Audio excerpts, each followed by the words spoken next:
On m'a toujours dit de ne pas jouer avec les forces occultes. Eh bien, j'ai eu tort de le faire.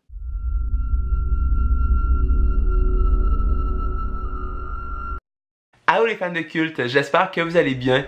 Bienvenue dans le troisième épisode de Max Occulte.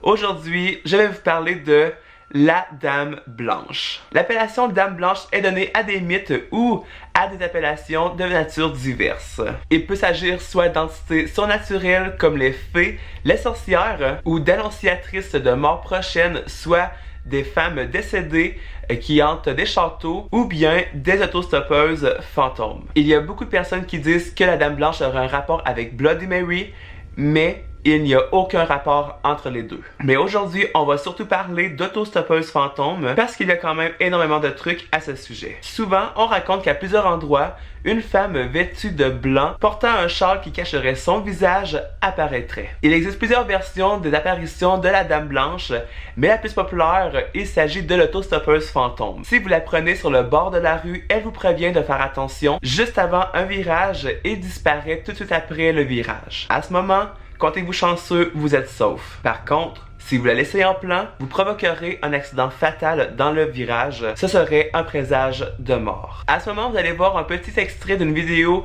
qu'une Dame Blanche aurait apparu dans une rue. Je sais pas trop quoi en penser. C'est assez glauque. Et je vais vous mettre justement juste le petit extrait, sauf que si vous voulez voir la vidéo complète, je vais vous la mettre dans la barre d'informations. Mais je sais pas encore quoi en penser. Mais j'ai regardé la vidéo au complet et les personnes qui sont dans la vidéo n'ont pas l'air vraiment à rire ou que ce soit une blague. En tout cas, bref, je vous laisse regarder et juger par vous-même. Quoi? Eh mec, c'est quoi ça? C'est quoi? Oh putain! Avouez que c'est vraiment bizarre par exemple. Par contre, certains récits de la Dame Blanche intègrent quelques variantes. Comme la plus populaire, à la place de se volatiliser, l'autostoppeuse va laisser un objet sur la banquette arrière pour que vous puissiez la retrouver. Ça peut être le vêtement ou une carte d'identité ou un portefeuille. Il existe une rumeur à ce sujet. Le lendemain, le conducteur qui conduisait la Dame Blanche se rendrait chez elle et rencontrerait ses parents. Il leur donnerait l'objet en question et les parents de la Dame Blanche lui diraient qu'elle est décédée il y a pas si longtemps. En France, la Dame Blanche apparaîtrait comme autostoppeuse dans la forêt de Compiègne car les rumeurs disent que le mari de la Dame Blanche aurait fait un accident et serait mort dans ce virage-là. Le mythe de la Dame Blanche est tellement connu qu'il a également été le premier épisode qui se nomme Pilote en anglais ou en français La Dame Blanche de la saison Supernatural ou bien Surnaturel. Il y a énormément de témoignages que ce soit dans le monde de la Dame Blanche et j'en ai choisi deux parce que vous êtes beaucoup en France et quand même beaucoup au Québec. Alors je vous ai trouvé une légende de Dame Blanche au Québec et en France. Mais commençons par chez moi, au Québec. Il s'agit de la rumeur de la Dame Blanche des chutes de Montmorency. La Dame Blanche hanterait ces chutes non loin de la ville de Québec, peut-être dû au fait que la presse fasse mention de suicide aux chutes Montmorency. Il s'agirait de l'histoire de deux amoureux,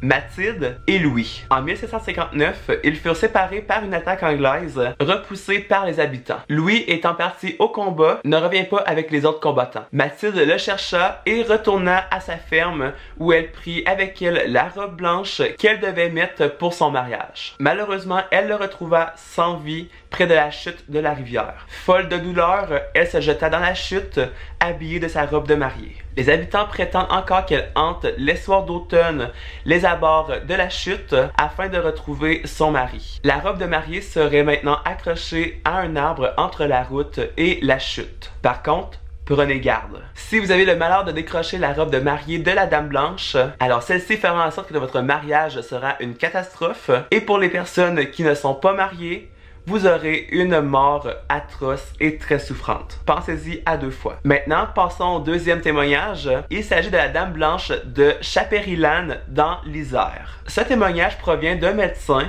A priori, il aurait les pieds sur terre et il serait très réaliste dans la vie. Un soir de 1977, le médecin rentre chez lui après une journée de boulot sous une pluie battante. il voit au bord de la route une femme vêtue d'une robe blanche. Il s'arrête et lui propose de la ramener chez elle. Elle acceptera et après avoir indiqué son adresse, elle ne dira plus un seul mot. Elle restera très silencieuse et discrète jusqu'au moment où ils passeront le pont du Furet. À cet instant, elle se montre effrayée et agitée. Mais une fois arrivée à la destination, soit la maison de la Dame Blanche, le médecin lui prête son parapluie et attend qu'elle le lui ramène. Mais du coup, ne la voyant pas revenir, il va aller sonner à sa porte. Un couple lui répond et c'est à ce moment que le médecin racontera toute l'histoire et décrira la jeune fille. Le couple, très ému, lui apprend alors que c'est leur jeune fille, mais que celle-ci est morte en moto sur le pont du Furet quelques années auparavant. Alors, pour faire histoire courte, si vous voyez une dame blanche sur le bord de la route, prenez-la ou sinon, vous mourrez. Alors voilà tout le monde, l'épisode 3 est terminé, j'espère qu'il vous aura plu. Dites-moi dans les commentaires qu'est-ce que vous pensez de la Dame Blanche et de son histoire, ça m'intéresse de savoir vos impressions là-dessus. Surtout n'hésitez pas à liker la vidéo et à vous abonner à la chaîne, ce serait trop gentil de me suivre sur Max Occulte et également dans les livres. On se retrouve la semaine prochaine pour une toute nouvelle vidéo sur Max Occulte et pendant ce temps, prenez soin de vous, passez une belle nuit et surtout, gardez toujours l'esprit ouvert.